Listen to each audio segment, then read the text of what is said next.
on in. The Real Kyper and Bourne Show. Live, Sportsnet 590, Sportsnet 360, and Sportsnet Plus from 4 to 6 Eastern. This is the Maple Leaf edition of our show.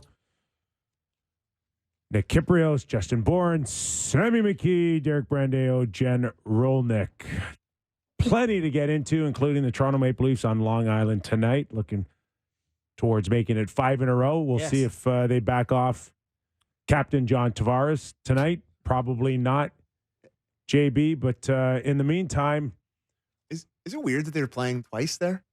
They usually play twice there in a season, like an out of comp. Well, you play division. 3 times, so I think you kind of take turns getting 2 games away or 2 games at home. Weird. In the meantime, Yes. we got into a little Corey Perry discussion yesterday. I told you guys all along he's coming back. And then you guys mentioned the Leafs yesterday, and I said probably not, based on a lot of factors, which we're going to revisit right now. Oh, great.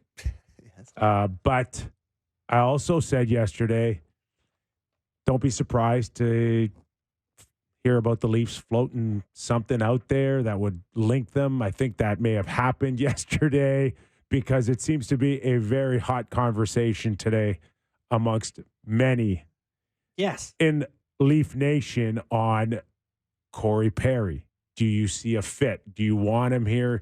Do you not want to have him here? You're looking Sammy, at me. you've been licking your chops for the last 24 hours. You know, much like the last Corey Perry situation, I've received a unbelievable amount of texts and questions about this. People really find Corey Perry talk interesting. I was in 2 hockey dressing rooms within the last 12 hours. Don't ask me why I was doing it. Itself is mental, playing that much hockey. You're trying to make the pros. That's what you're doing. I just love it. I love playing. But Great game. Dominated the conversation in both of those dressing rooms last night, this morning. It's a huge thing. And everyone's, I text group chats, everyone. I didn't expect it to be this hot, but it's immediately this hot. Obviously, Carlo on the other station saying that there's mutual interest this morning. Like, this seems like it's really popping up here. Very interesting. Very interesting. I always linked it to the comparison of Evander Kane, where you come in with some baggage, and let's make no bones about it here. Baggage. Mm-hmm. Chicago Blackhawk baggage here. And where do you think the majority of the public is on that in the hockey world, let alone Leaf Nation here? Sammy, did you not float out? You were so excited about the talk about Corey Perry that you actually did prep. No, but you also put something on your formerly Twitter account. Well, I did a poll. I was genuinely interested to see how people are feeling about this because I think it's a pretty polarizing situation, and it's not nearly as polarizing as I thought it was. Let's hear the results. I put it, with an uncertainty and questions about what led to Corey Perry being cut by Chicago, would you be comfortable with the Leafs signing? Pretty simple, cut and dry, not leaning one way or the other. And 73% of over 2,000 people voted yes, that they're comfortable. This is the poll the Leafs were looking for. This is going to be in Tree's office. But are they like Sammy? Every reply, 50 replies, yes. Can I vote twice? Yes. Are they all like Sammy, where it's like, I don't care what he did. He's going to help us don't win. Put words in Sammy's mouth. Listen, I do care what he did, but when you're looking at the Toronto Maple Leafs here, there is a very clear fit for Corey Perry. Yeah, there's been great observation. That's what I mean. There's been mutual interest, and you don't know like bringing him in here and what it does to your chemistry and all that stuff. But for a team that has had these playoff failures, many of them to the man himself, Corey Perry, there's going to be a fan base that when he is available. Can we get the guy who loses in the Cup final all the time? Can we get that guy? Buddy, they'll take it. I know. I'm joking. But I think that's what's got people all fired up here. I would say there's a bit of a misunderstanding that seems to be driving some of this just like blanket acceptance of Corey Perry coming to everyone's favorite team. And people seem to think that what Corey Perry did went to Commissioner Bettman, who reviewed what happened, said it's not that bad, it's okay, he's eligible to play, and everyone's saying we want Corey Perry. When, as I understand it, Kip, and you can better correct me on this, no one's really sure what happened, the details of this case. Exactly. Bettman doesn't know enough to say he can't play. So he can play until he knows enough. This has basically been the way it's been for years, maybe even since the league started. That, and yes, Sammy, you care what he did, but we'll never know what he did. That thing is somewhere in a vault, and whether it's Corey Perry or anything else that's been questionable over the years, there's been a policy in the National Hockey League where the fans are just on a need-to-know basis. Treat them like everything's mushrooms. great. And right now, you all don't need to know. Yeah. But And so what's left to be? What's left for us to base anything on? If we just will never know the answers. Listen, people still got questions on Joel Quenneville. Like, he's out of the league. We're under the impression that he can't come back. Nobody knows why. well, I mean, they know No, why. what? Somewhat. Tell me. What? I mean, they know why. They know the situation. knows surrounding- why? Well, not us, but we kind of know, Kippy. Like, we kind of know why. I don't need to Share. lay it out. I Share. mean, do I have to lay it out? The Blackhawk situation of 10 years ago? Like, there's a pretty clear reason No, why he's you know out. the big picture, Yes. Sammy. You don't know anything about Joel Quenneville and why he's out now. Well, And we don't know why any more than we know what happened to Corey Perry and why they found cause on him. for sure. And I'm just saying that, like, if Corey Perry comes to a market like this, where there's going to be a lot of questions like you've laid out yesterday, is it going to be more people sniffing around trying to find out what happened? Is it going to be more people that are like, oh, well, we got to get, like, is there a way he signs here and then it comes out? And then everybody looks horrible? Like, is that in the cards? That's kind of the thing. If an organization in the NHL deemed what he did bad enough that they would just rather not have the good player on their team, but, then why would it be different for your organization? Are you saying what he did doesn't matter then? Like, is it, it happened to some other people, we don't care about that? Like, if they said it was bad enough that they don't want him around, why do we want him around? Like, maybe. And if the Leafs or any other club says we don't think it was remotely as bad as people thought, Yep. you just take them for their word. Yeah, I mean, to your point that we're not going to know exactly, I feel like we will we not? Like, will don't there not know. have to be some sort of, like, is there going to be a legal case involved? I don't know. No. Yeah. So this is where probably it's still open-ended on whether or not Corey Perry will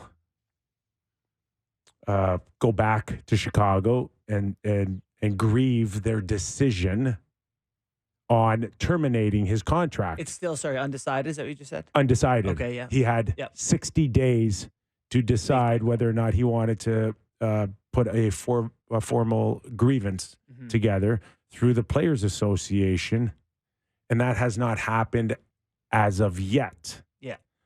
But if Corey Perry does want to come back to play, I would assume that grieving it can only help him. Mhm. Like, without the optics of it. The optics. Well, if he grieves it, do they then have to make public no. more of it? No, it would still say. No. It would You're stay right, then grieving internal. would certainly make it, It look. would stay internal, and it would all you would be privileged to is the result. And what would Gary Bettman have to know about this Corey Perry Great question. case right now? Like, what level of knowledge would he have about it, or would he have to be informed on it to say that, yeah, he can still play? Like, he hasn't legally been charged with anything, so how can I tell him he can't play in the league? Does he have to know anything? He may not know anything either. He just says, I don't know enough to say. He knows everything. He knows everything. He knows everything. And he's spoken to Chicago. Okay. He's spoken to Corey Perry. Okay. He's spoken to everybody. At least my understanding is he's done his own investigation on it. So then, maybe I need to walk back what I said earlier in the show, that he has looked at this and he has said that it doesn't rise to the level where he can't play in the league. In which case I start going back to Sammy's side and saying, okay, if they've taken their time and they have the facts and the commissioner says it's okay, you have flawed people all over the league. There's also a thought that he may still not like what he found, but is it enough to set a precedent is it enough to keep a man away from his right to a livelihood? Meaning you want to tell him that he can't play anymore in the league, and he hasn't been charged with anything. He hasn't shown anybody that he's broken the law. So am I not setting myself up for the potential of a lawsuit? I mean, those are the things that they got to think about. The union would probably be very upset. Yes. Yeah. So my understanding as of today is the NHLPA will grieve this. Yeah. And they don't need, again, my understanding is they won't need Corey Perry to say yes or no. Oh, really? The union itself can say, we don't like what's happening here. Yeah. When you think about it, from a union perspective, from a Players Association perspective. We do not agree. No, I think we agree. Union doesn't. We do. The union does. Okay. That this is probably less about Corey Perry and more about 750 members on if Chicago thinks that they can just form a judgment on where that line has been crossed on code of conduct, then, man, there's a lot of other teams that would like to look at 2 or 3 of their contracts and go, man, I'd love to get out of that one. Yeah. Yeah. Heard about a night you had, whatever. That's why the PA has to grieve it. And I think they will. And if it is favorable to Corey Perry, then it kind of helps what if it's the not? Optics of Chicago overreacted. How about that? Sure, I would agree. But if it doesn't go his way, does that hurt things? I don't know. It's if you were a general manager that's like wanting to sign Corey Perry, you could also, I guess, convince yourself that you're like, well, Chicago obviously had these issues in the past where it was a really high profile scandal, and they have to be uber sensitive with any sort of situation like this. And maybe that's the reason that they let him. Like, there's all sorts of there's mental gymnastics that you would pull yourself through to try to convince yourself. Yeah, they're trying to lose. They suck. Like, there's all these different things. But yeah, I gotta say, I was surprised at how overwhelmingly, and it's like I'm not on right wing Twitter here. Like, I have a pretty normal following of people that like the Leafs and are normal people, and everyone is saying yes. Yeah, because I which I'm surprised by. No, I just think it's people assessing, like, there's a hockey player who fits a need that the Leafs have, and I get that. It's there. I do think it's a valuable question of, is the juice worth the squeeze? Like, Corey Perry's a big name. There's a lot of attention that comes with him. He's probably a 4th line level player right now. He's not going to play first power play unit like he was in Chicago. It's his contribution is going to be of some value. What about him and Reeves? Is it enough? Yeah. Is it enough to justify what it's going to bring to the team, the organization, the attention? And that's a fair question. The point that I really made yesterday is that this market's a beast.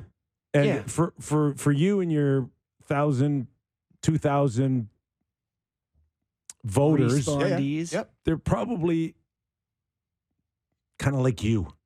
Right? Really lovely people, good they golfers. Follow you, they love you. Like-minded? It's like, let them play. I don't see anything wrong, which is fine. But this market, as we know it, like, how many people won't let it go and move on in this market? How many people that don't necessarily cover hockey but cover human interest stories? Yeah, that's the nightmare when you're a hockey player. When like the you don't want breakfast television's there, and you're like, oh, come on. The crime reporter from City News 680 shows up at practice. That's not what you want. Corey Perry, Robin Doolittle. And there's also, oh no, there's just not Corey. He's got a wife. He's got a family. Yeah. Of course. In this market, are they prepared to, I don't know, think that they can just come in and weather the storm for a few days and then everybody's going to leave you alone, or is it not? And That's a tough question to ask. Really tough question to ask. I would say it's a substantial risk for the Leafs to take. The only thing is if he signs, he's probably going to sign for a minimum or close to, right? And you could, if it doesn't work out, you could bury a guy, in the minors. Yeah, you put him can. through But waivers I hope that's not the case, right? yeah. And I know we set up comparable to maybe the baggage that Evander Kane brought Edmonton, and that seemed to overall work out, right?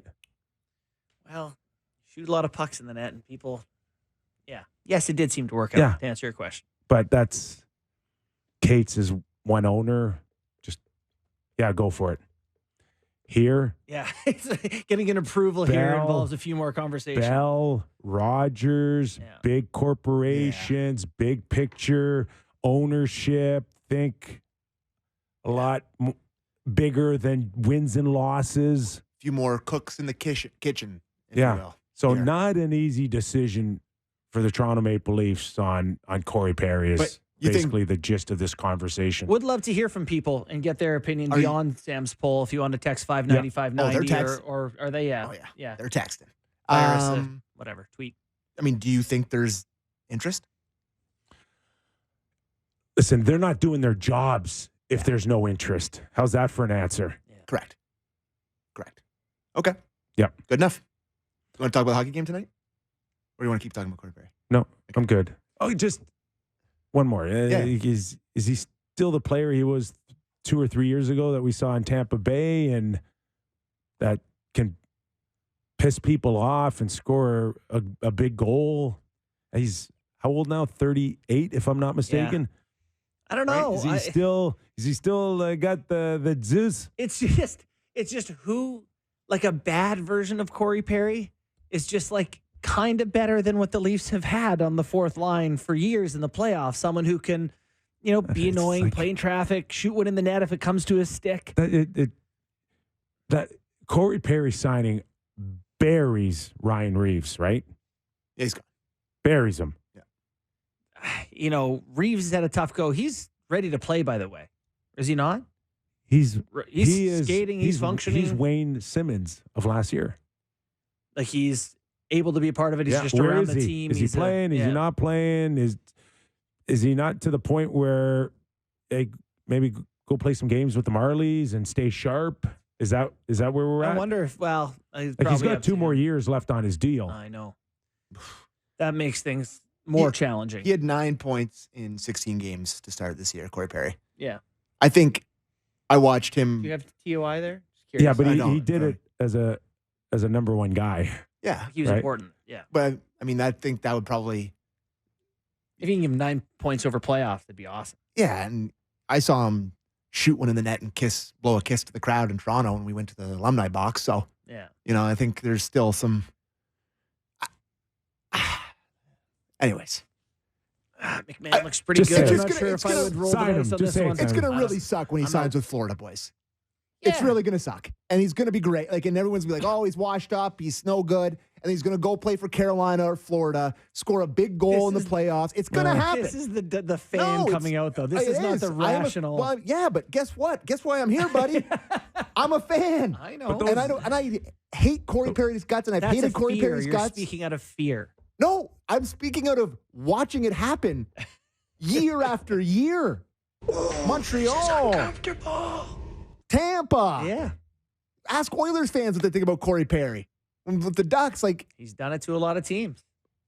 It's going to suck. It's going to suck when he signs somewhere else and is a good contributor in the playoffs, and the Leafs didn't do it because of reasons that it might be worse to have him here and have him score 3 goals than find out he did something horrific and you were the team that was okay with it because he could shoot a couple in the net. Yeah, for sure. That sucks too. Yeah. But I mean, is that going to happen if he goes to Florida? I mean, because someone's going to sign him. Someone is going to sign him. Someone's definitely going to sign him. So, anyways. I despise that. I do. And I've hated him for too long, and I'm ready to like him. Ready to go to the dark side. Him. I know. All right. It almost feels like we've had this conversation before, but JT in the island. What do we expect? Let's go to Sheldon Keefe because I'm tired of this one, but we'll hear from the head coach. You don't have to. You know? No, okay. Go for it. I don't think there's anything additional to it in terms of fuel or anything, but it creates an environment, which you come in here for a midweek game, and so, sometimes in the league, those midweek games can be a little quiet and different, and it brings a little more to it for sure. So you go. See, it makes the game a little bit more important. At this point, JT can't be bothered by this point. He knows what to expect. He just scored his 1,000th point in a last-minute goal on Long Island. Like, he had a moment that there. might fuel the fire then. Yeah, maybe it will. But, to me, this is not like, what are they going to do to him? I don't think this has any bearing on the game anymore. Yeah. No? But I would like to hear Sheldon talk about the Islanders. Islanders have just lost a couple in a row. I kind of like the Islanders more than I thought I would going into this season. I think they're pretty, there's some talent on that team. Let's check out what Keith says about the Islanders. Aggressive team offensively. They're going to come to the net hard. Puck's going to go to the net. A great goaltending, and they play well in transition. And they also kind of, they almost bait you into some of those plays where you want to put the puck to the middle of the ice and they turn on it really quickly. They defend the middle of the ice really well. So, when you're playing here, it's a tough environment and tough game, all those kind of things. I think the biggest thing for us is just it's going to be a different type of game than we've played here of late. Different type of opponent, different type of challenge. And we've talked about that. I believe we're prepared for that. It might take us a little bit to recalibrate a little bit, but those are the things that we're focused on today. They haven't won back-to-back games since like 2 weeks into December. The Islanders. Yeah. Yeah. But they just kind of skim along. They win, they lose, they win, they lose. I mean, they're in that dogfight. I think they're in the last wild card spot, and there's First four wild card teams spot. that are Yeah. first, and there's 4 teams within a point of them. Like they're in the fight. Keith said, pucks to the net. Was he talking about his team getting pucks to the net? Yeah. Because against the Islanders they're one of the worst teams in the league, are they not? Yeah, here's the bottom teams in shots against per game. Chicago's pretty terrible. Anaheim's worse. Montreal's worse. Columbus, then the Islanders, then San Jose. Wow. So they're 31st in goal and shots against per game. So tons of pucks go to the net against them as well. But I don't necessarily understand that. Like, they've been without Pelech and Pulak for a lot of the season. Pulak's still out, but Pelech is back now, and he is a huge part of their team. Yeah, he's really good. He was like a guy that was like on the cusp of Team Canada when we were making rosters, whatever it was, a year or two ago. But, Romanov's pretty good. Dobson's pretty good. Mayfield's pretty good. So I don't understand why their D is as bad as it is. If I'm being dead honest, I don't think they don't look all that well coached. I'm not saying Lane Lambert isn't a good coach. I'm just saying they don't look structured. For years with Trotz there and whatever, they were so tight. Yeah. They're not as tight as they've been in the past. So now they score their way out of trouble and give the puck to Pierre Engvall. And get a lot of saves. Yes. Varlamov A lot of and saves. Sorokin have been very good this year. All right, we'll have a quick conversation on the goaltending, but we can't until we hear from Sheldon Keefe on Samsonov. Yep. Yeah, sure. I'm sure it gives them a boost, So yeah, that's it. You just put in the work, like I said yesterday, and then you give them a boost to come back here. It's Hildeby. We do want to get back and playing and all of that kind of stuff. But the other side of it is that he does get to reconnect with the group, and as I said, working with Curtis Sanford too. And working with higher caliber shooters and all these types of things in our practices, we think is important to help him get back on track. Didn't sound enthused, eh? No, but you know what I take from that is that they're like, so Samsonov back with the guys, like this has to be good for his morale. And he was like, yeah, we needed Hildeby to get back playing. Yeah, this is. They've lost faith in Sammy. Yeah. They want to be it feels like every answer about him is as cold and calculated as he possibly can make it. I thought. Puck just kept going in the net. Yesterday made, or this guy over here, Kip, made a really good point about Sunday's game, that it's like more likely Hildeby starts against Detroit than Samsonov, even though Samsonov's the guy that's here right now. I wrote an article, my article today for the Toronto Star. A little follow-up on Nylander, but you guys didn't see my news and notes on Matt Murray today? You know what, Kip? I did not read it. Did you? What was your map? Let's have it live. Let's hear it live. So Here we go. We had an earlier conversation. Oh, first of all, Brett Treliving did make a comment like last week on Matt Murray. It was a couple weeks ago. It was like during Was it his that long ago? Yeah, it was a while ago now. But he was talking about it like he got it. I don't know when that was. I don't know. All these weeks go together. But anyways, continue. He's going to play this year. In the National League. Oh, hold on. We have the clip. Oh, okay. Let's when's go it from? revisit. I want to revisit it. He's doing well. It's a significant excuse me, rehab. But he's doing, like, there's been no setbacks. He's attacked at full steam. He's up to the stage now where I think actually, I shouldn't say this because I probably may be wrong, but I think he's actually not goaltender skated, but sort of did a public skate where he throws a sweatsuit on and kind of wanders around on the ice a little bit. So that's good progression. I mean, he's got a ways to go, but everything's been really, really positive in terms of no setbacks or he's been on track and things are going well. Are you hopeful? Oh. Yeah, I'm hearing it's more than a pleasure skate. He's been cutting laps at the Greenwood outdoor track. Yeah, no, he's So he doesn't need the chair to move around or not? He's got the. I think from the time he had surgery, they said 4 to 6 months, and right on the end of March, April, he, barring any setback, will be ready to play. So that sounds like a significant problem for the Toronto Maple Leafs and their salary cap. No. This is all after the trade deadline. I don't think we have the correct understanding of the trade deadline. Like, there's still a salary cap. I don't get it. We talk about it every day. I don't understand. Until the playoffs start, there's a salary cap that they have to adhere to. Listen, if they're thinking about a Matt Murray by then, that means Samsonov's back down with the Marlies. If they're thinking about, like, the Leafs would use Matt Murray in goal. I'm telling you, Matt Murray's going to play in the NHL next year again. I thought you were going to say this year. Not this year? Yeah. He may get games at the end of the year with the Leafs. Oh, my. Yeah. I'm not ruling it out. Yeah. Okay. Timestamp. He's going to play in the NHL again next year, and he's going to sign a contract. He could end up signing a contract for $3-4 million next year. What are you talking about? What? You listen. That's insane. No, And it's not happening. It's not insane. It is not happening. What? No way. It's not insane. Yes, it is. No, it's not. We do not agree. He's going to sign a How PTO old with is he? Carolina. Tell me how old he is. 30? 30. Young. Yeah. Young, and now, if proven healthy, this guy's going to get a contract next year. My son is young, too. No one signs you just because you're young. He's been like an 860 save percentage guy, hasn't he? What's he done? Go look at the shortage of goaltenders and tell me he can't find work next year if he is proven healthy. See if Kip's an agent. Look this up. God, he's 903, 918, 906. Those are His resume will get him work next year. He was at 903 for the Leafs last year in 26 games. If he feels as good as he's telling people, he's going to play next year.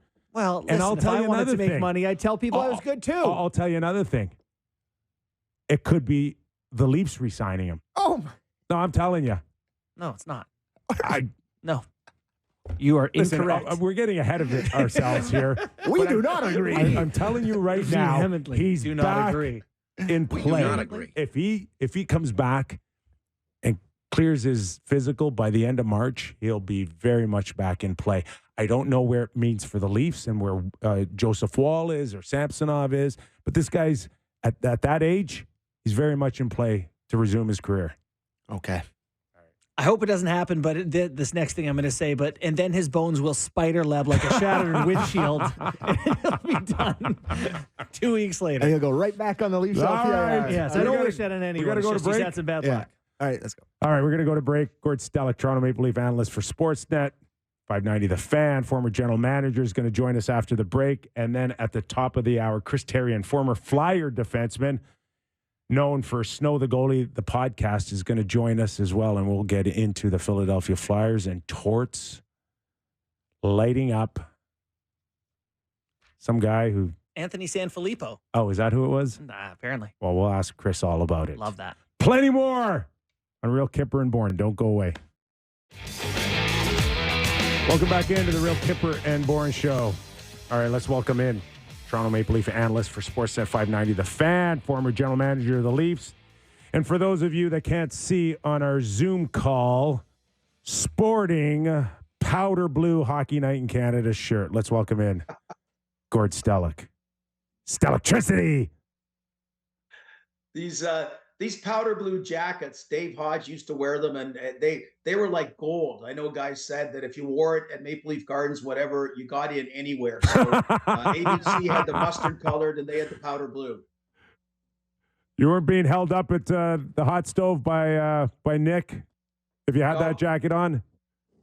No. Hey, the hot stove, I cut back through the kitchen there. Nick and Pano and everybody, there was a secret way in there. They took care of everybody. Nick had the tuxedo on, and everything was fine. Everyone ran a really good ship in their respective departments. Gord, I don't know if you caught a good portion of our opening, but we were talking about the Corey Perry situation. Elliot Friedman reporting yesterday that he's eligible to sign again, got the blessing of the league. Does that, for you, open him up to all teams, including the Toronto Maple Leafs?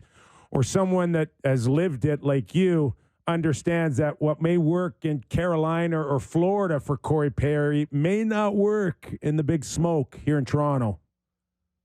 It'll work. If I'm the Toronto Maple Leafs, I'd be interested in Corey Perry. And, as you guys talked about it, I mean, the thing is, he has not contravened. I mean, Chicago unilaterally says they terminated his contract. His contract is not terminated. He's got a right to appeal.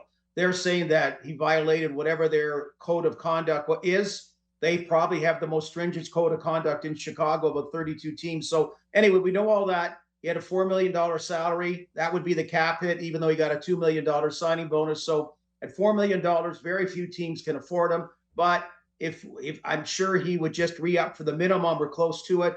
And what you got to do, Kippy and Justin, and you take a look what Sheldon Keefe did when he signed with the Toronto Marlies. He addressed his days when he was associated with David Frost, the whole Mike Danton situation, right? Like, he got that out of the way his first press conference, and you move forward.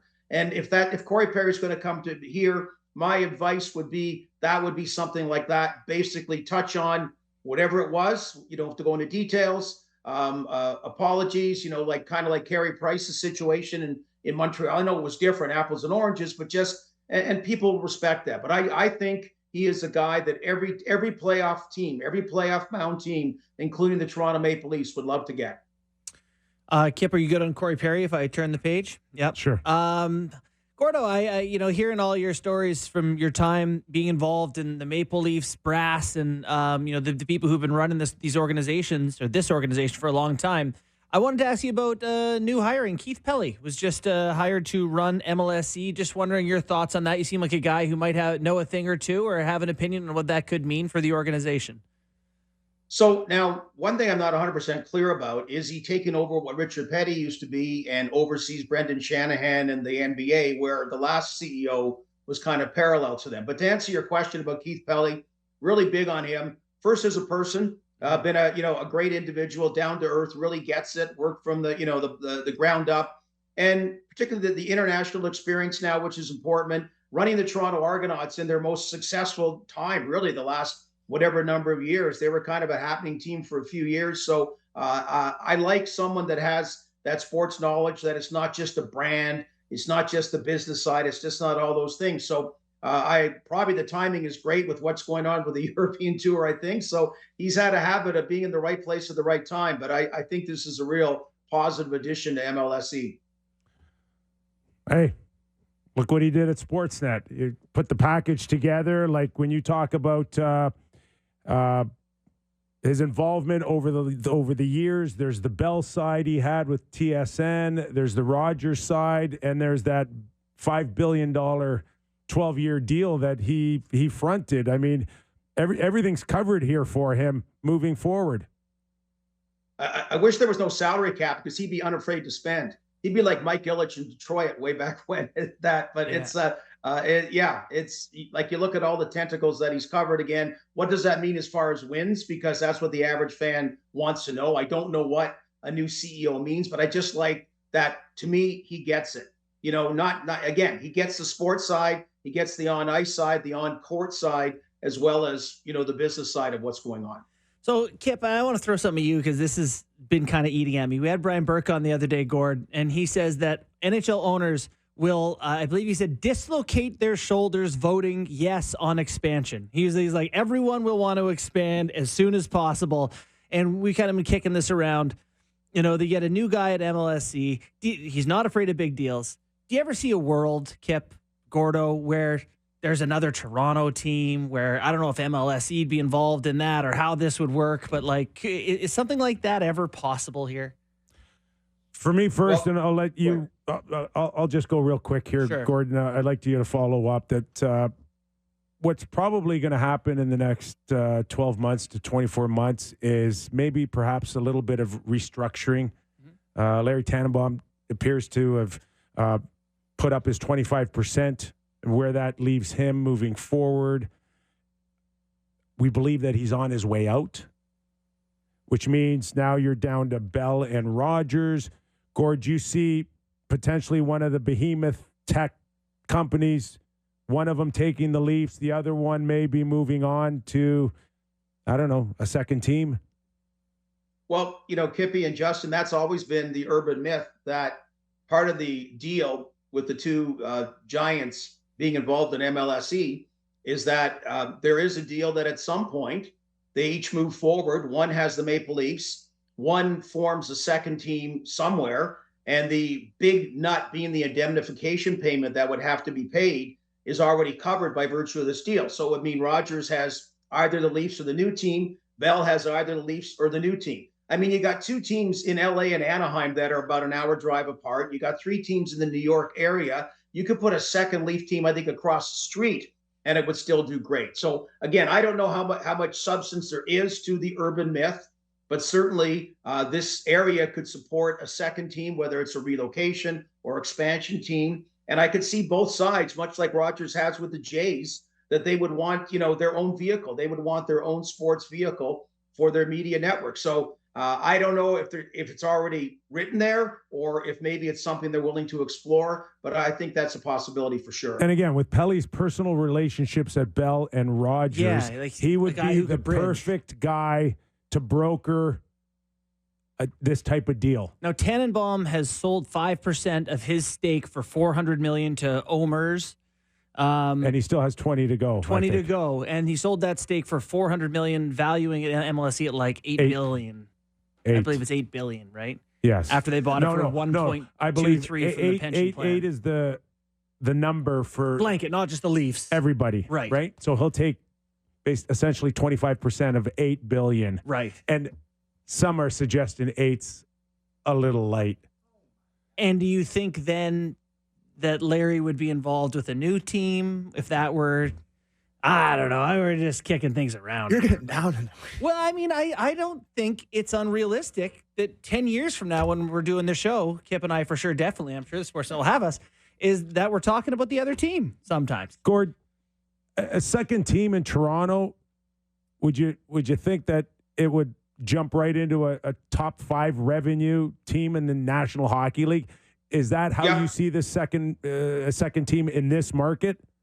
Yeah, absolutely. Absolutely. I mean, it'd have to be, it would be like the new kid on the block. They go about it differently. Obviously, they're not an original 16, but they've got this, fan base that, just has this insatiable appetite. And there's not enough tickets really to go around the GTA area of about 5 million. I don't know how many are sports fans. So I absolutely do. I absolutely think it would take off from day number one. Again, not the things where people were seeking notoriety about putting a team in Markham or putting whatever, people trying to front something that's not realistic. But the other part about the ownership situation, whatever happens, is I got to tell you that let's get some wins. Let's get some playoff wins. Like when the teachers' pension fund sold, that was the most nauseating presser, that everyone kissing each other's ass about what a great deal it was. You guys sucked. You were terrible owners. Terrible. All you cared about. What a terrible example to our kids. You're out there, and all you cared about was the return on value, and then you undersold. You should have kept it.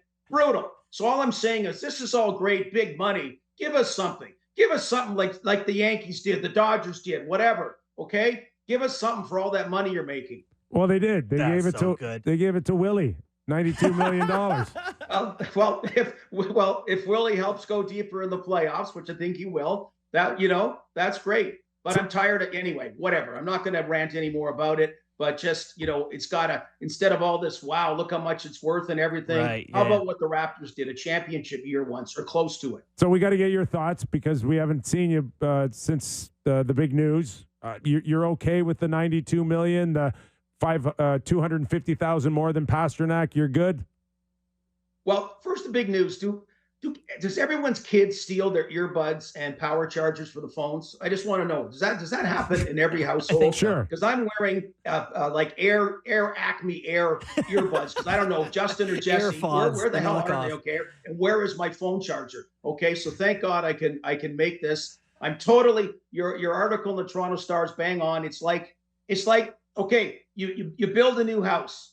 Then maybe you're in it. You go, oh, geez, I don't know. Maybe it's expensive. And they come at you from where you go, no, you're in. You got to do it. So you're doubling down now on a situation that has proved unworkable as far as playoff success goes, having a disproportionate amount of money going to your top four forwards. But they're great players. It's not their fault. You want the players. Cap space for, compared to those kind of players. So anyway, those other challenges, it's going to be a bigger challenge right now next year. There's other ways, we can talk about that. Unfortunately, not enough young players on entry-level contracts to, help that situation. But boy, what a great time to have those great elite players. So entertaining, just continues to lack that playoff success, which hopefully can be alleviated this spring. Gord, in the interest of alleviating some of the past frustration, what are your thoughts on old Marty Jones? Guy has come in here and done a job. Okay, last year, the trade deadline, we talked about Ryan O'Reilly, we talked about, McCabe, everybody. The gem was Luke Schenn, okay? And that's what quite often happens. The gem was Luke Schenn, I think for a third-round pick, how he played.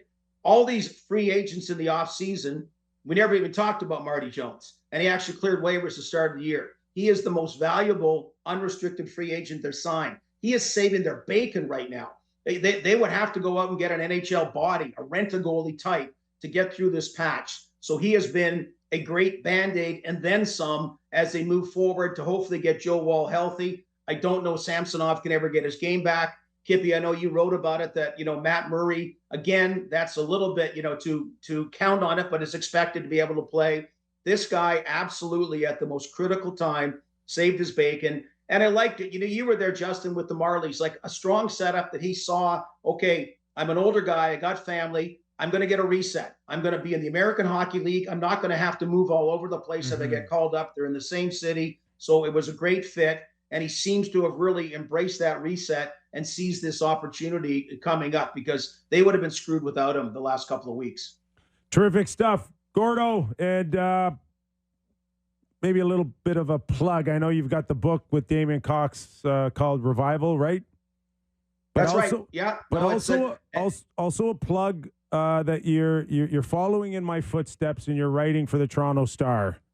When's your next one? We lost Dave Poulin. He was the other, but I'm really enjoying doing it, Kippy. And I've got a column coming out this weekend. And it's been fun doing. Your column was bang on about Willie Nylander. Justin, I know you write all the time, especially on sportsnet.ca. So, Kippy and I are kind of new to it. I think we get a little more help than you do, Justin. It's with our finished products, but sometimes my crayon smudges, right?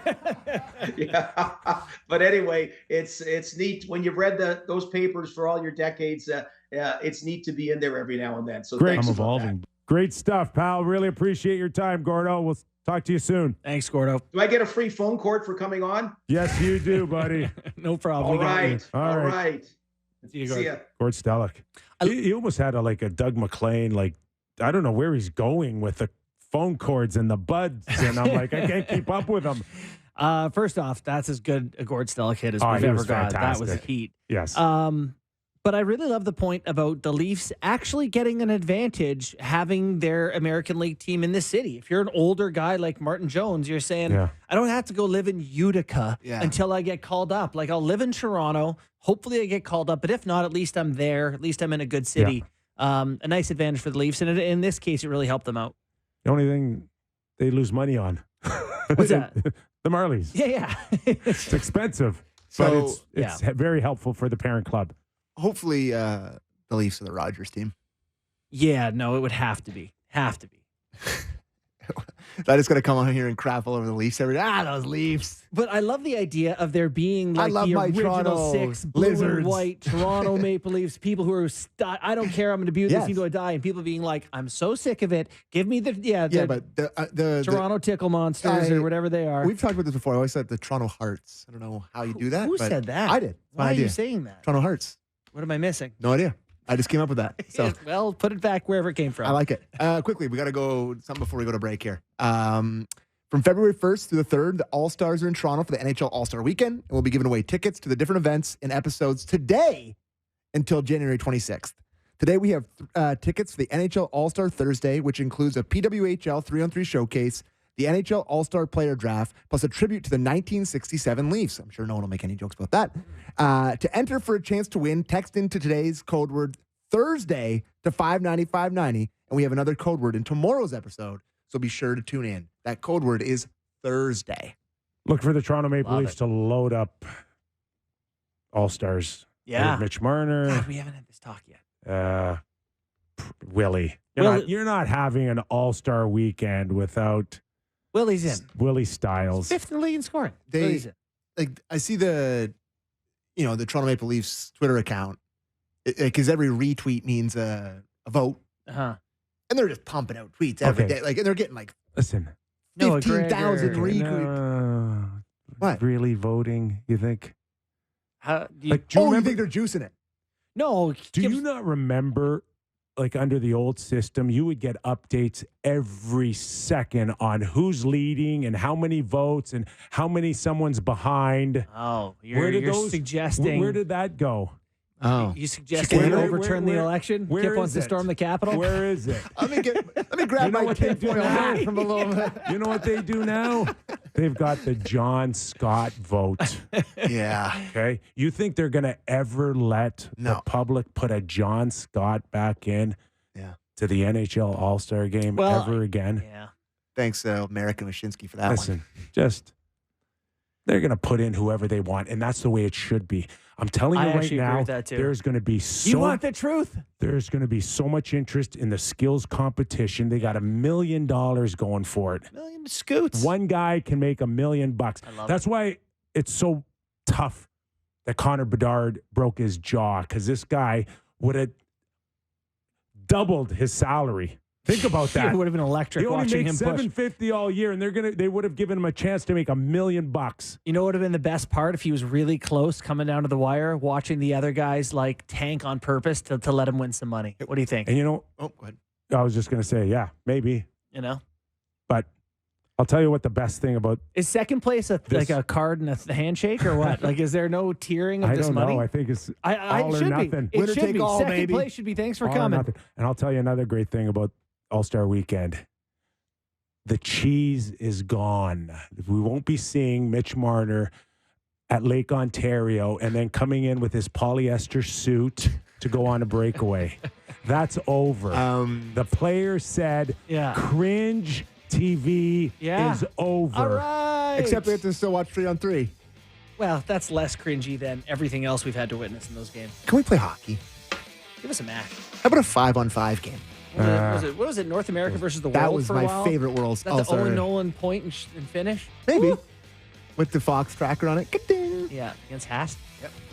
Our thanks to Gord Stellick, Toronto Maple Leaf analyst for Sportsnet 590. The Fan. Terrific stuff, Gordo. Appreciate it. Next hour, Chris Therien, former Flyer defenseman. He covered last night's game that was on Wednesday Night Hockey here on Sportsnet. He's going to be by to tell us what's going on in Flyerland. It was a crazy week. We'll get into that when we return on Real Kyper and Bourne. Let's welcome everybody in for our national hour on the Real Kyper and Bourne show. We are live on Sportsnet, Sportsnet 650 in Vancouver, Sportsnet 960 in Calgary. This hour, Real Kyper and Bourne, brought to you by Bet365. Before we welcome in our next guest, Chris Therien, former Flyer defenseman, Snow the Goalie, a Flyer podcast. He, of course, was covering the Montreal Canadiens, the Philadelphia Flyers, game that was won by the Flyers in a shootout. Thought we'd just spend a couple of minutes kind of recapping this crazy week in Flyerland, where we saw a significant trade by the Philadelphia Flyers in Anaheim when the Flyers sent their top prospect, Cutter Gauthier, to Anaheim for Jamie Drysdale and a second-round pick. And where it kind of got crazy was the backlash after word got out that he didn't want to be a Philadelphia Flyer. Not at all. And I don't know, kind of seemed a little quiet the other day, or at least it looked like everybody was ready to move on.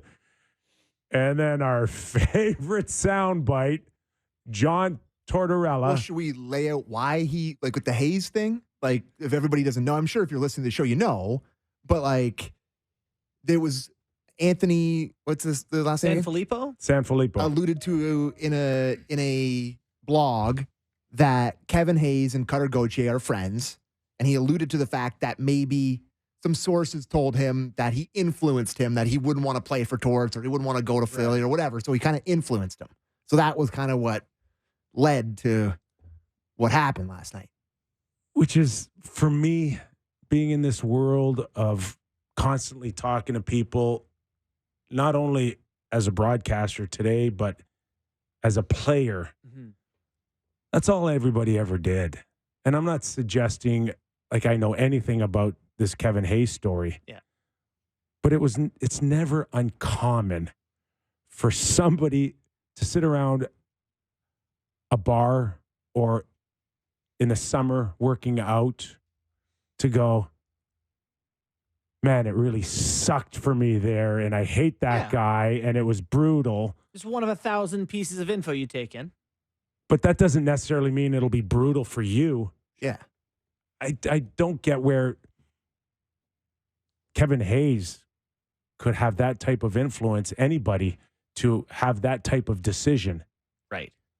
Yeah, no, this seems impossible to me, too. So do we have John Tortorella's clip, Sammy? We have it. Would you like to hear it? Let her rip. Do it. Is the guy here? Is there the guy here that caused Kevin Hayes a problem? Yes. You? Yeah. Are you kidding me? Do you think Kevin Hayes is going to do something like that?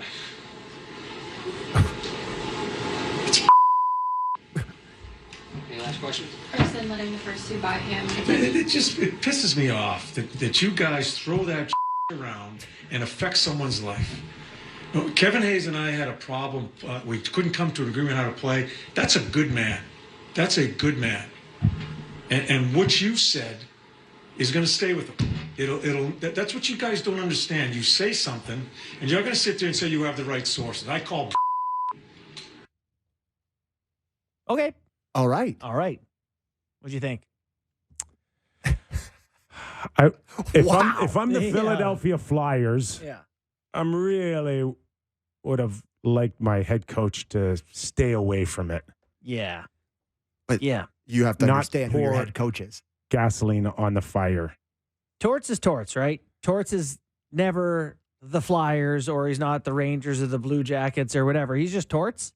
And so he had a Torts moment, and he torched the guy and torched it up. Well, isn't that what every single guy that's played for Torts has said? Is that he's fair, he's hard to play for, and he'll be forthcoming. Probably think Kevin Hayes had a stronger opinion than that one, Sammy. But I mean, I've seen guys say that about him, is what I'm getting at. I've never played for him. I don't know if anybody's played for him, but that he's going to tell you how he feels, and he torts them pretty hard.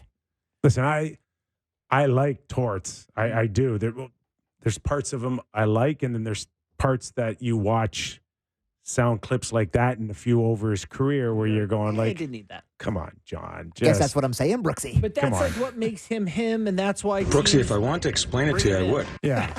But you know, like I also saw, and you kind of listen to him a little bit, and he makes it abundantly clear that there's been friction between Kevin Hayes and I.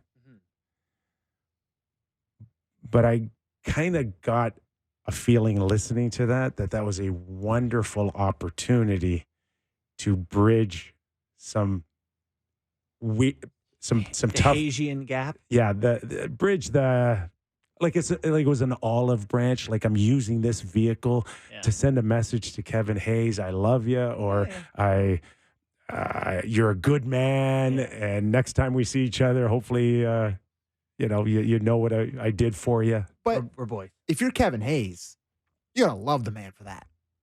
Like he's taken a beat. Like you saw. Like, I don't really want to bring up the details of what Kevin Hayes said.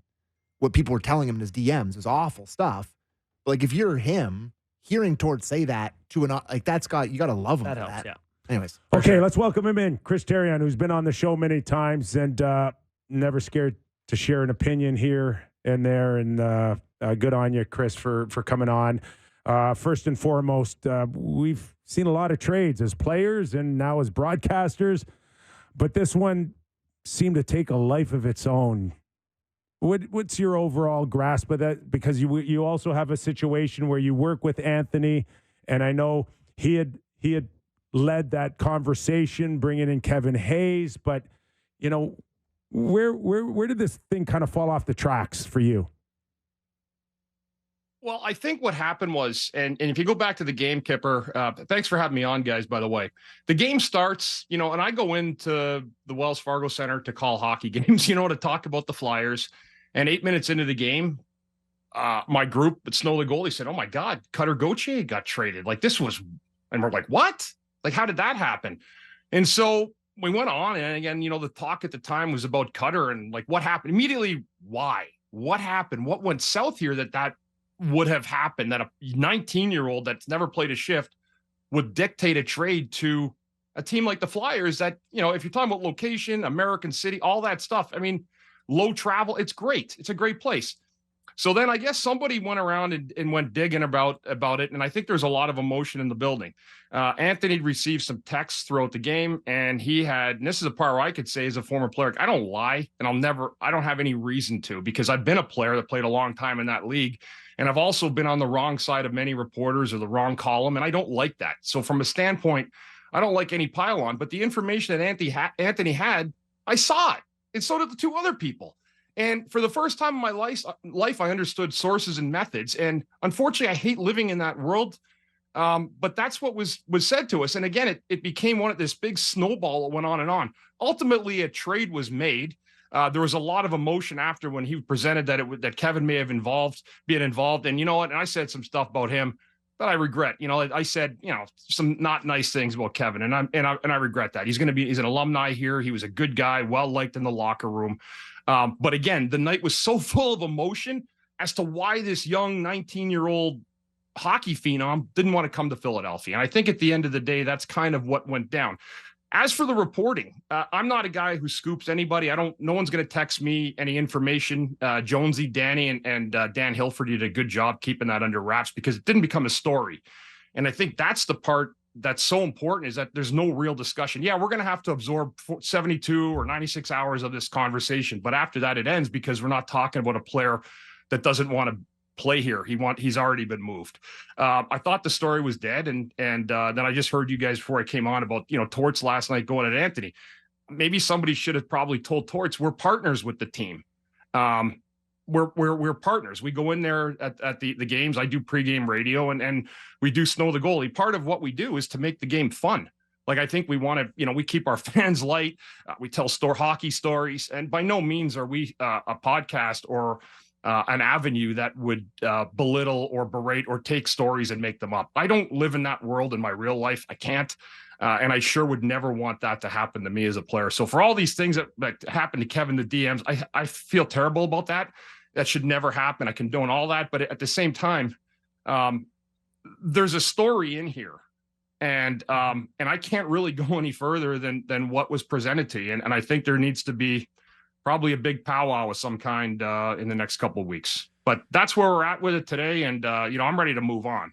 The story has taken a life of its own, and then reading today, as for the player, and I don't want to talk about him too much because he's in Anaheim. He'll probably have a great career, a multitude of things that he didn't like here. I don't know what those would have been. There's a new management team here. There's a lot of good things going on in Philadelphia. Yes, the last 3 years prior to this, Kyper and Bourne, we didn't have a lot of good things to say. But there's been a clear directive and a shift change for Philadelphia. And I think a lot of fans and the people in hockey are awfully happy about it. I know I am. I'm thrilled to go back down to the building every night and really watch a team that's played hard. And what's funny about it is John Tortorella's had a huge hand in that. Like, he's done a great job this year as a coach. So, I think everybody will be on each other's Christmas cards lists again after last night. And that's probably a good thing for hockey. So with this all, the dust kind of settling, and then the dust gets kicked up, and then it settles, then it's kicked up, and, kind of over and repeat here. How do Flyers fans feel today? Like, is someone to blame, or are they happy that they got in a nice prospect in return for a guy? Where is the sentiment in Philadelphia on, what just happened? It's so. Here's the part that gets funny.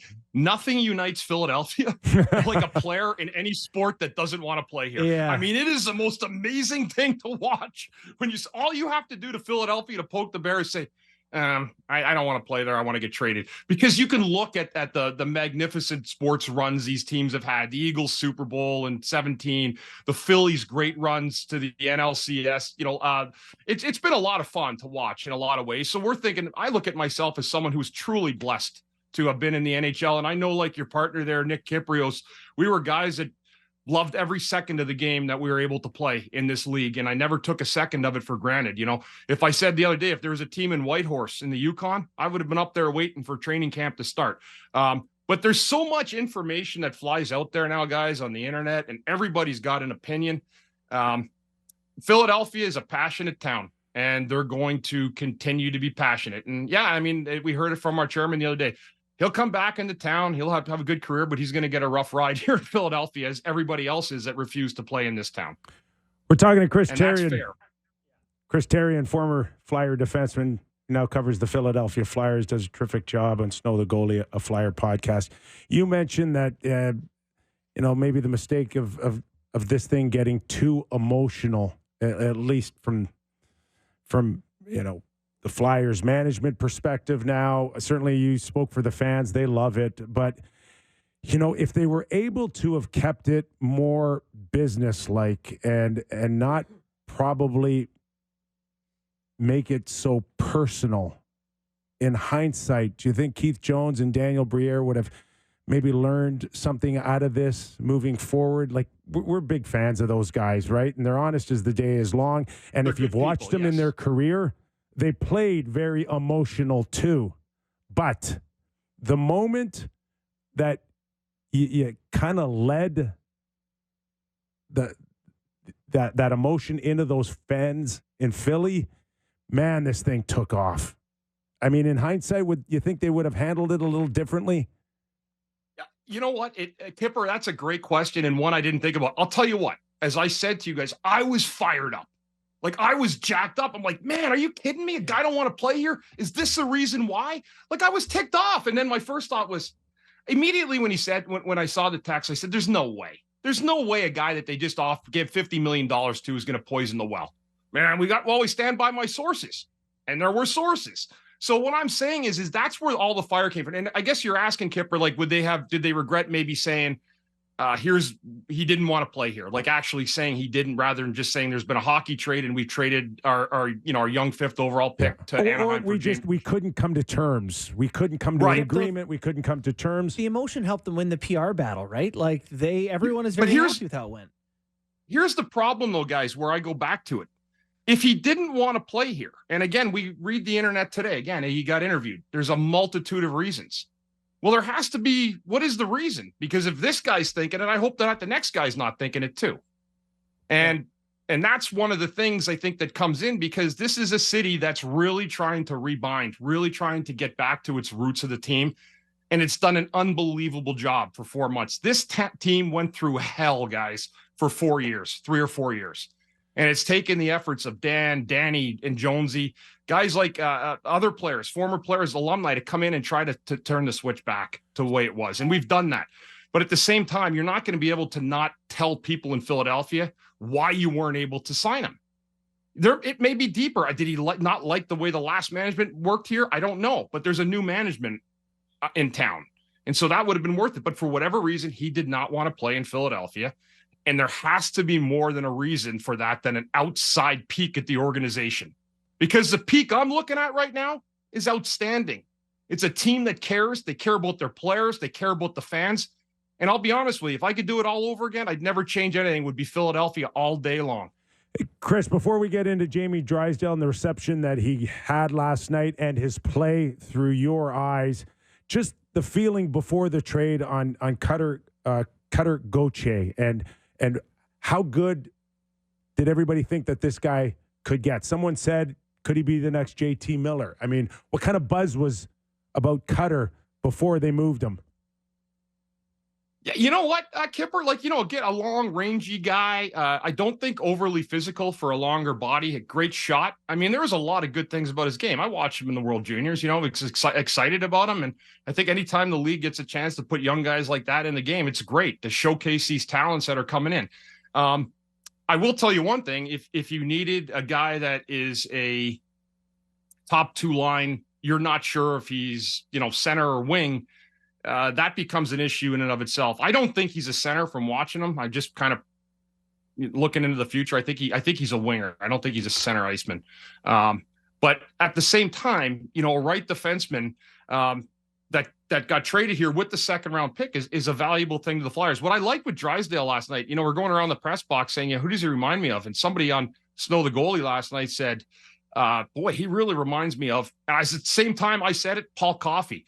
He glides. As he glides, he gets a little faster. And it's really quite interesting to watch a guy that skates like that in the game today. But I thought he was just so smooth in the way that he portrayed himself on the ice last night. And with good coaching and, new organization, change of scenery from what he'd seen also in Anaheim, I think the sky's the limit for a young guy. Right defenseman, fills all the voids that they've had. The top power play guy. I'm really excited about the young defenseman coming here. And at the same time, I didn't like how it went down. I wish Cutter the best of luck too, and prepare for the city of Philadelphia for most of your career.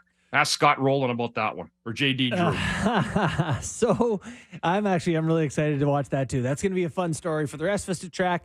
So the Flyers right now are in the 3rd spot in the Metro, humming along pretty good. I think above expectations going into the season. We had Keith Jones on, I don't know what it was, a couple weeks ago, and asked him kind of where they genuinely thought they were. Is this a cup contending team? I guess my question to you is, are they going to trade players at the deadline, or is this a team that can be a playoff team and be competitive?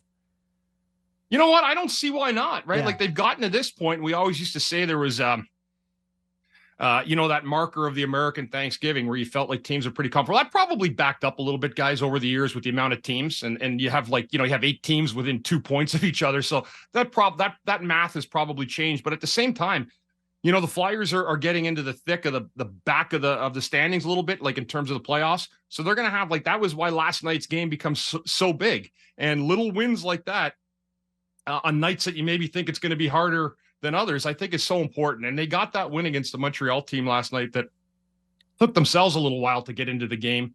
But the Flyers, in fairness to them, did a really good job of getting the victory and the 2 points. And that's what they're going to have to do. They're going to have to really probably, get 2 out of 3 wins, as they come down the stretch, if they're going to be a playoff team. That's just suggesting that's what they're probably going to have to do if they're going to want to stay in that 8. But it'll be a fun finish. There's no doubt about it. They've been a fun team to watch all year, guys. They have worked hard. They've not cheated anybody out of any efforts, and they've been a real pleasure, to be honest with you, most nights to go out. Compared to what we'd seen, there's been a lot of good things here. And a lot of that's been, quite honestly, the goaltending, good chemistry, and coaching has been a major part of it. And Chris, where does Sean Couturier come in as a 200-foot guy, a leader?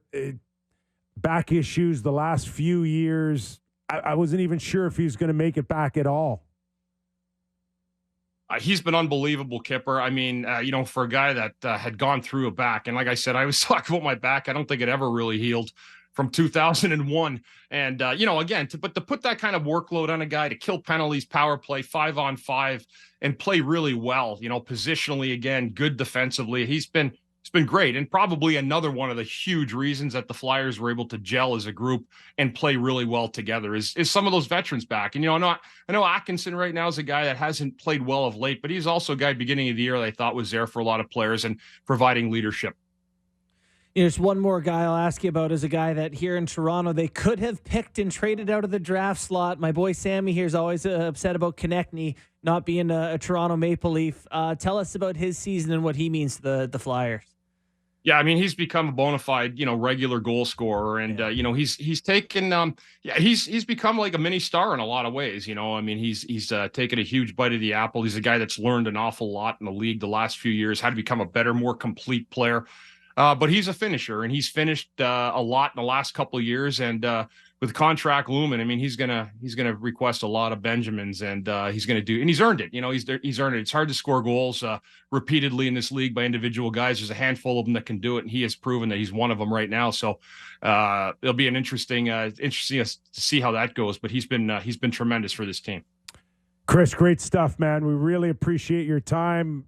A little bit more clarity on this whole situation, but it sounds like everything's behind and everybody's ready to move on. I sure hope so. Jamie Yeah, Drysdale and Cutter as well. So Thanks for doing this, man. Really appreciate your time. Thanks, guys, as always. Thank you. Appreciate it. Chris Therien. Good stuff. Just had a quick glance at Chris Therrien's stats while we were having that conversation. Yeah, the one big that stood boy. out was 6'5", 240. Yeah, big. That's a good stat. Person that is? That's a good stat. Bundy. That Good is stat. so much Bundy. person. I know we got to do game time soon here. I just buddy, want to stretch your I just legs. want to fall a little bit on what he said about this breaking news stuff and all of that. And when the situation gets set up, and he said it, like when you're left, Keith Jones and Daniel Briere, inexperienced, right? Going to be great hockey minds, but at this level, still a little bit inexperienced. So when they come out and they kind of set it up, the storyline, for everybody to create more questions than, to Chris Therrien's point, everybody's starting to dig. Mm-hmm. Like, even Chris couldn't help himself in the latter part of our interview to still wonder, and it's human. It's absolutely human.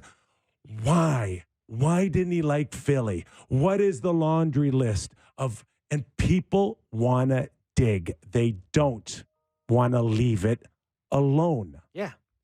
But I think they did a great job in creating this world where go ahead and dig. We want to know too. It's not our problem. If that's what you wanted to create, and nobody will argue that it's been a rallying cry for those fans. If they've bonded because of this, if they got to revisit their emotional state Connection on the to the team. Philadelphia Flyers, connection, excellent word, and it helps them sell tickets, Sure. then who are we to say no? I just think it would. Go ahead, Kip. Sorry. But it also caused a little bit of a frenzy from the media. Sure did. Little hoot nanny. Thanks for that. Right? Little hoot nanny. So He's one of those once in a while. And this is not breaking news where it's not breaking news that you see a finish line. I tell you last week, I think it's trending towards Nylander getting signed. There's going to be a finish line where I'm either right or I'm wrong. So Anthony comes out and he says, well, we think that Kevin Hayes may have led this whole thing. There's no finish line there. Right. It'll always be out there on, we don't know if Anthony's correct or he's not correct. A lot of gray area. But you know what? Will remain gray area.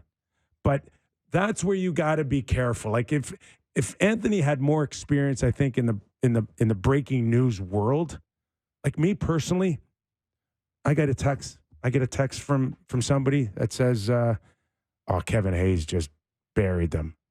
I would never touch that. Yeah. That is not for me breaking news. That is a heap of trouble news because no one can verify that. You can't get second or third sources. Right.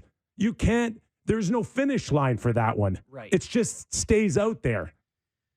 I agree with that. And so I agree with the point that the way that's handled on the media side is not helping. Now, to his point, he probably here's a piece, what might be a piece of the story, and he put it out there. I agree with you that I wouldn't do anything with that either. But from the Briere and Jones standpoint, the worst thing they could have done to me was make something up or try to snuff it out when, that's not their job. They didn't do this in the first place. So for them to say, don't worry about it. We decided to make a decision on the player. We're moving on. End of story. You have a lot of people going, what are they doing? We had hired these new guys, boneheads, who have traded Cutter Gauthier. Do they not watch him at the World Juniors? They're saying, look, we don't know what to do. We would love to know, but we did the best we could with the information we had. And to me, this is on Gauthier now. And Jonesy saying, oh, he doesn't want to be a flyer. He's not going to be a flyer. Like, it really is riling up the locals. And you got Cutter Gauthier going on a podcast in Anaheim going, there's a lot of reasons, and I wish I could tell you, but I can't. It's like, what do you think that's going to inspire? Why can't he say? Exactly my point. If they're getting down in the dirt, why aren't you? What do you got? If they saw an opportunity to get a very good defenseman in Jamie Drysdale and a second rounder for him, and you still would have made this trade if he wanted to be a flyer, then Which they wouldn't have. That's great. But if your emotions led you to this trade, then there's a higher percentage for me that suggests it's not the right decision. And there's no deadline here. You had his rights for another 2.5 years. There's not got to do this now unless that's the deal you wanted to make all along. Well, or if in the interest of if you feel like it's, 51% you'd have liked Gauthier, 49% you'd like Drysdale in a second, it's probably a healthier thing for your culture and the environment and whatever, is to get a player in your lineup who can help today. You can start to build around, see where they fit, and just move forward. Instead of saying to this guy, you don't want to be a flyer, you stay at Boston College till you want to play for us. And then 2 years from now, we're waiting for him to be a UFA and they're making a panic trade. That's absolutely his right to wait to 2 years. But something tells me he wants to start his career like now. Yeah. Like he's going to sign, in all probability, a contract at some point this year. It'll be that one where you burn a year off and then you get to renegotiate in a year. Yeah. But you think he would have said, I'd rather just play for this team I said I didn't want to play for and start my career than... Probably would have pushed him a little harder. Yeah. When you control his rights for 2.5 years, it's a long time for him to sit at home and stew. Yeah. And you know what? It would have looked pretty good for their future negotiating had they done that. Just one last Had they thing, dug in.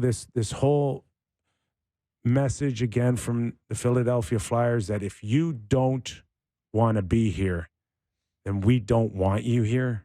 Message Careful what you wish for. doesn't apply to everybody. Yeah. Or people are going to hold you to that a little bit too. He comes there and says, I'd like to be somewhere else. And you go, ooh. Did Right? not see that coming. Is it true? Yeah. Is it really true, or did you just say Anywhere, that? though. But anywhere, if someone says, I don't want to be here, they generally get you out of town. Or they try to. You Right? just got to be careful with the precedent it sets. Yeah. That's all. Couple things before we do game time. Yeah. Yeah, you're on the phone for 2 hours every day. I would love to know what you know. Well, you know what? I just love to know what you know. Sometimes when there is little nuggets and I can't use them, I'll just give I them heard to some him things. and hope he looks into them so we can have the conversation about it. What do you hear about Kyper Bellows? Yeah. Kyper Bellows. Yeah. Can you, and all of a sudden, 1 sec, and he's making calls, and then we'll talk about that tomorrow. Yeah, he'll be like, oh, yeah. And then he's like, hey, what's up, brother? And he's on the phone with someone. And the second thing is, Travis Konechny. What are they doing with him? They going to sign him long term? Big part of the plan? Well, you want him 5.5 this year Could have next? had him the last couple of years. I know that if the right trade came along, and now he's I've watched a lot of Flyers look games at this him year. shorthanded too. What's his He's number? got Shorthanded. 5 or 6 he's got. Scored one Is he? against on the other day in the afternoon. He's almost point per game player. Already has 21 goals, 40 PIMs, And he is a pain. plus 15. Yeah, Pain to play against. those are good numbers, boy. I forget On who I pace was for watching. 42. Who were they playing? Oh, I think it was the Flames I was watching them play. And Huberdeau, somebody pushed him down, and he just got up and just punched Huberdeau in the face. And Yeah. it wasn't even Huberdeau that touched He's him. the guy. He did just the math, bang. right? He's the guy who chased Matthews Yeah. around when Giordano did the Superman. Yeah. And Guilty by association. was that connecting? Anybody in his way. Yeah, you're perfect. around him. Yeah. Yeah. you do enjoy a I'm player a big like fan, that. big fan of Konechny. Probably should have drafted him over Travis 5'10", Sturman. 174, punches anyone in the face. You know who they drafted Travis Sturman? You know who they went to pick after him? No. Sebastian Aho. It's game time. Presented Is it by that Bet. Sebastian Aho, the good one? Yeah, it's game time. Presented by Bet365. Visit the app for the latest odds and find out why it's never ordinary at Bet365. Must be 19 plus. Ontario only. Please play responsibly. Lots of hockey tonight. How could I not do this as the first pick? Leafs on Long Island. We know the booing. I think it's a story that a lot of people are just sick of and don't really care about anymore because they're just so used to it. Even Kippy alluded to it. You alluded to it in the first block. But give me a John Tavares goal tonight against the New York Islanders, plus 145. When's the last time he scored? He's been dry a little bit. Yeah, I think he's on pace for 25 goals, 30 goals. something like that. I think he's under 30 now. Okay, check it out. It felt like it's been a bit of a. He is streaky, though. He can go is. 5, 6, 7 games pointless, and then the next thing you know, you're looking at that game sheet, and you're like, 6-point game. he's 1 and 2. Yeah. He scored against Anaheim. So he scored against Anaheim. He will find a way to get his He'll end up what he always point gets. a game.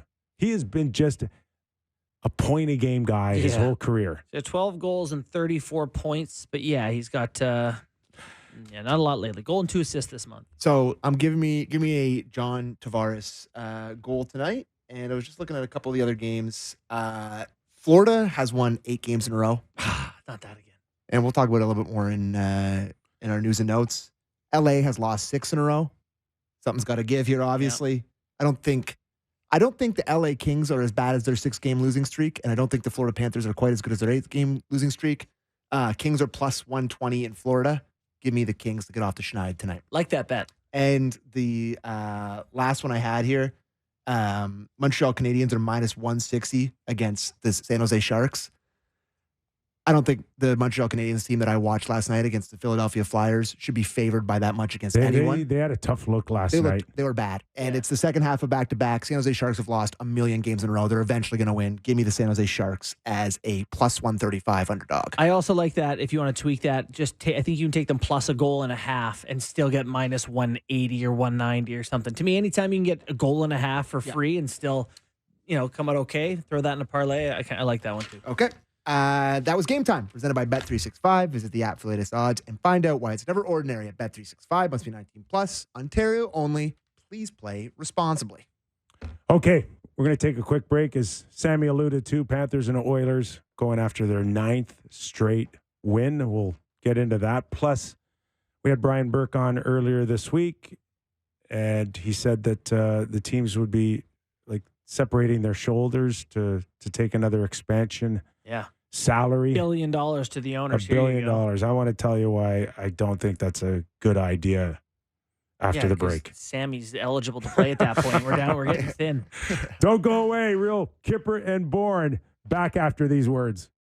The Kyper Eels, Justin Bourne, Sammy McKee, bring it at home on the Real Kyper and Bourne show. Okay, just before we get into maybe the little Oilers talk and the Panthers, we just mentioned a little bit about expansion, and Brian Burke talked about $1 billion now. But, just watching again the San Jose Sharks and their struggles right now. And I'm not bailing on the Montreal Canadiens. I get that there's a plan there. And it's going to take some time. But watching them last night and the lack of depth on that hockey club right now is a little tough to watch. Dude, Marty St. Louis should be a Jack Adams nominee at 17-17. Yeah, they are, what are they, 4 or 5 points back of a playoff spot? Yeah. They should not be. Right. But if you want to add another 2 teams in expansion, where are these players going to come from? I played in the wrong time. I was that close. That could have been me. Yeah, I agree. I mean, It is watered down what about the beyond goalies, belief right now. Once you get to this time of the year where people are hurt and you're calling up, the second line AHL guys and stuff, yeah, there's some lean nights. But what's the paycheck for the owners if 2 new teams comes in? Yeah. That's why they want But it. it's a that's one-off. that's what Brian Burke told us. Yeah. It's a one-off, but then the product's worse. I I understand don't- you do make they that money care? up front. No, No, they they like don't. the one-off. Yeah, they'll take the one off, Yeah. and okay, so we don't make as much down the road. I'll invest this, and off we go. But I get new jobs. I get it. But like Berkey was like, if hey, they're not really good at their jobs at the level that people have been accustomed to, is it still worth just creating a job? right. Berkey was talking about how the PWHL, he's like, because we have 6 teams, we have 3 or 4 stars on every team. Yeah. And But I'm sure, and I haven't followed long enough, but That's what I've been around. where's the drop from player 12 to player 18? No idea. I have no idea either. No idea. yeah, but in the NHL, I would say the gap is getting bigger, right? Where you have the elites, and then by the time you get to the bottom, you're like, whoa. Think about it, though. Think about it. The elites are at 12 or 14 million, and then there's a guy making 750 grand. Yeah. So the salaries will tell you where the gap is Yeah. alone. I've always dreamt, and this is something I've talked about with my buds a lot. Just, can you imagine if they just went down to 20 teams, what the league would look like? Yeah. It'd Like, be a different sport. It would be, or just not even 20, but you got rid of 5 teams. Yeah. It'll never happen because they want more No, teams. there's a But players union. yeah, there's of course owners it would and never there's happen. But fans and- it does feel like a lot of nights you're watching 2 of the exact same team play against each other. I think here in Toronto, we're pretty spoiled to have the high-end talent that plays on the roster. It's very true. And we maybe break it down. underappreciated. Well, for sure. Yeah. But there's warts with them and there's demons with them, clearly. But you watch, I watch the Minnesota Wild play somebody, or you watch the Flyers play somebody. I watch the Flyers and Habs. It's what's the difference between these 2 teams? What's the thing here? Guys, what have the Minnesota Wild finished by place in the NHL for the last 2 decades? 16th, 17th, 18th, Yes. 16th, 17th, 14th, Kaprizov's the only interesting thing they've had in a long time. I just find it the lack, I don't want to get too dark here, but about our favorite sport, but the death of the physicality, the less fighting, more teams, more watered down, no goalies, all 25 of the exact same team. Need some money going into this thing. We need the cap to go up. We need you need an influx of something. It's actually very funny. Seattle, I saw a quote from, I think it was Jared McCann, who said something like, we're tough to game plan for in Seattle because we have 4 second lines. I was like, is that good? Come to Climate Pledge Arena and pay $1,500 for 2 lower bowl Parking's tickets. $93. 2 We have no 4 second. Are you guys impressed I came up with Climate Pledge Arena at the time? Is that right? Is that right? I think so. Yeah. They have Don't tell them if it's not. no superstars. No. And there's a lot of teams that don't. There's the guy Bjorkstrand. Is that their Beniers has not been it. We did our superstar rankings, however long ago that was, and it's which makes it so. Connor Bedard's out of the All-Star game. Who are they sending? Dickinson? Oh my God! Mrazek's having a good year. Don't say No, that. no, I'm serious. I think it's the him. fact that the NHL makes it someone from every team go is infuriating to me. But one of Morgan Riley or Marner or whoever is not going to go because they have to fit in Boone Jenner. Can we do Boone Jenner. Sorry. Can we do a superstar test here? Quickly, impromptu? Let's have it. Bruins, do they have superstars? Yeah, Marchand Pasternak. Panthers have Kachuk. Is he a Yeah. superstar? Yeah. Leafs have 3, 3. 4, 5, whatever. Tampa? Yeah. Yeah. Tons. Who? Cooch, Stamkos, Hedman. Detroit? Larkin's not it. Montreal? Buffalo? You know what? Buffalo. Tage in. Tage is it. Tage is a star. Superstar. So we're talking. Okay, where's your cut line? 1 good year, 2 good years, 3 good years. Star, not superstar then. Okay. Rangers have a few. Mm-hmm. Carolina? No. No, they don't. No. He's right. Yeah. Philadelphia doesn't have one. The Islanders don't have. Svechnikov, you wouldn't say is a top. No, he's not a superstar. Well, I don't know what. Are you building your league around Andrei do you need Svechnikov? Dynamic pizzazz? Yes. I need marketability. Like a superstar is a very clear thing. I'm just saying. Yes. You Okay. go through these teams. And Okay, it's like then we're debating the if Stanley every Cup team, champions don't have a superstar then because they just had an outdoor game they couldn't get. They had the worst ratings. Nobody's. Yeah, Jack Eichel's in the. Is he a superstar though? go through the NBA. And is he marketable? Go through the NBA. Go through the NFL. Yeah. These teams are their 2 most popular sports, and it's like every team has like a guy you can have a commercial about.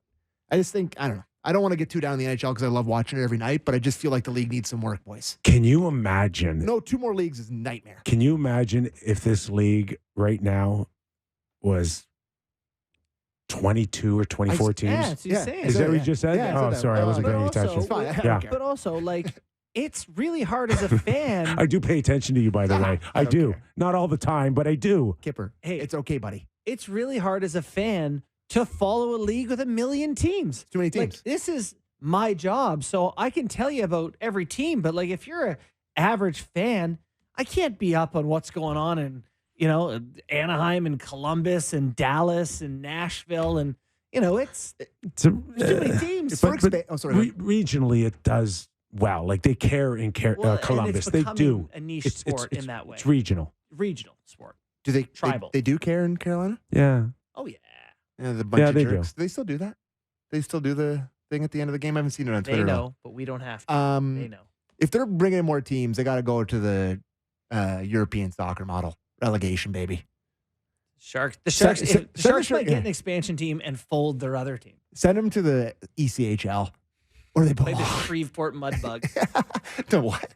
Shreveport Mudbugs. I think okay. that's the UH. I don't know. Anyways, So we talked about what felt like a 15-minute review in Chicago on a disallowed goal by Zach Hyman on a offside that really cost me money. cost JB money.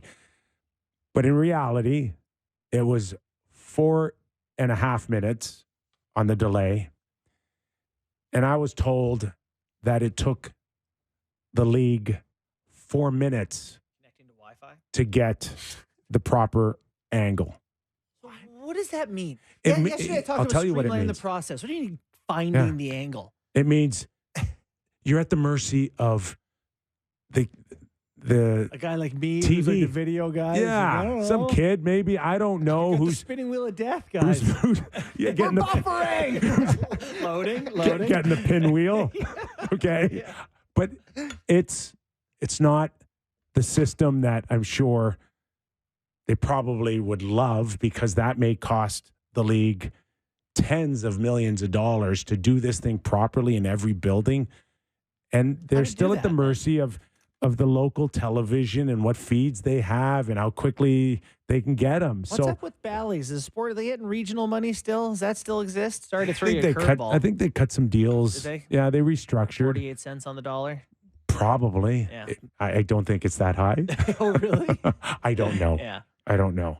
But I think a lot of it has been cleaned up temporarily. Okay. But they're not dumb people in the NHL office. They don't want to purposely have everybody just sit around for 4 minutes while, I don't know, they eat a Tim Hortons donut.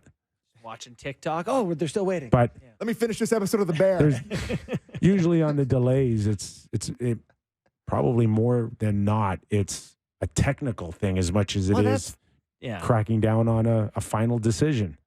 Well, anyways, take some new teams and spend some of that new expansion money on better angles. I don't know. Well, so there is some, to our point about the lack of really good teams.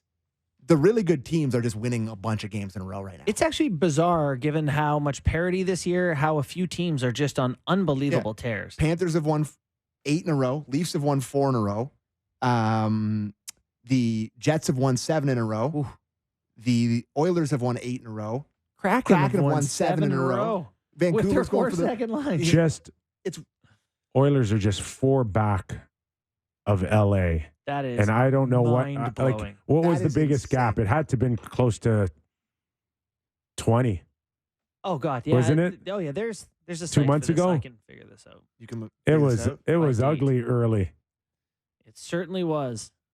I don't know. Let's go back a month. What's today? Did you pick? So you weren't one of the 100 that picked the Oilers to win the cup this year? Were No, I was not. Bourne, I was not. But definitely not. Everybody. I probably was one of the guys that said, I think their season's over. Oh, I definitely said that multiple times. Yeah, that was just dumb. With Connor.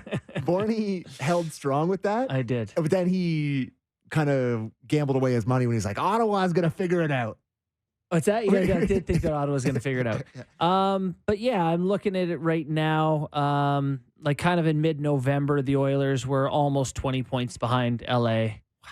You know, and that's just 18 games into the year. So they've won 8 in a row now. And then what was their winning streak before?